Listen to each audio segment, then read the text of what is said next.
নমস্কাৰ এটি বিশেষ ভিডিঅ'লৈ আপোনালোক সকলোকে স্বাগতম জনাইছোঁ। আশা কৰ্মী, চৰকাৰী বিদ্যালয়ৰ ৰন্ধনকৰ্মী আৰু অংগনবাড়ী কৰ্মী আৰু সহায়িকাসকলৰ সপক্ষে লিখা এটা বিশেষ ফেচবুক পোষ্টৰ বিষয়ে এই ভিডিঅ'টোৰ জৰিয়তে আপোনালোকক অৱগত কৰিবলৈ চেষ্টা কৰিম। আশা কৰোঁ ভিডিঅ'টো শেষলৈকে চাব আৰু ভিডিঅ'টো চাই উপকৃত হোৱা বুলি ভাবিলে আগলৈকে শ্বেয়াৰ কৰিব। পদুমনাথ নামৰ এগৰাকী ব্যক্তিয়ে তেখেতৰ ফেচবুক পোষ্টত লিখিছে, আশা কৰ্মী, চৰকাৰী স্কুলৰ ৰন্ধনকৰ্মী আৰু অংগনবাড়ী কৰ্মী সহায়িকাক ইমান কম মাননিৰে গাধৰ দৰে কামত খটুৱাই থকা ছবিখন দেখিও সমাজৰ কোনো সংগঠনে সংগঠিত প্ৰতিবাদ নকৰে। চৰকাৰো নাচৰ বান্দা, কাৰণ আমাৰ দেশত মানুহৰ হৃদয়বিলাক শিলাময় হৈ গৈছে।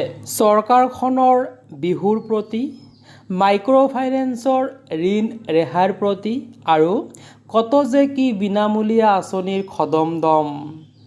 এইবাৰলৈ এই কৰ্মীখিনিৰ মুখলৈ চাবলৈ আহৰি নাই। খোৱাইহে খাবলৈ পায়, নোহোৱাৰ পাতত মাছৰ কাঁইটডালো নাই। আমাৰ যে কেইটামান ভাষণত আখৈ ফুটা সাংসদ বিধায়ক আছে, দেখিলেই মূৰৰ পৰা ভৰিলৈ কঁপি উঠে।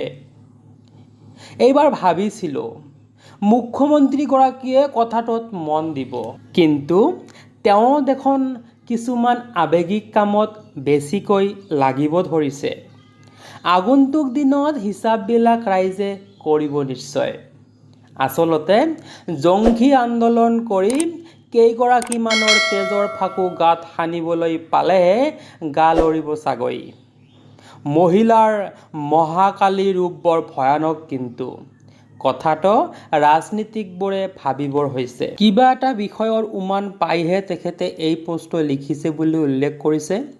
তো তেখেতৰ লিখনিখিনি কেনে লাগিছে নিশ্চয় কমেণ্ট কৰি জনাব, আৰু ভাল লাগিলে এটা লাইক কৰি আগলৈকে শ্বেয়াৰ কৰিব। ধন্যবাদ।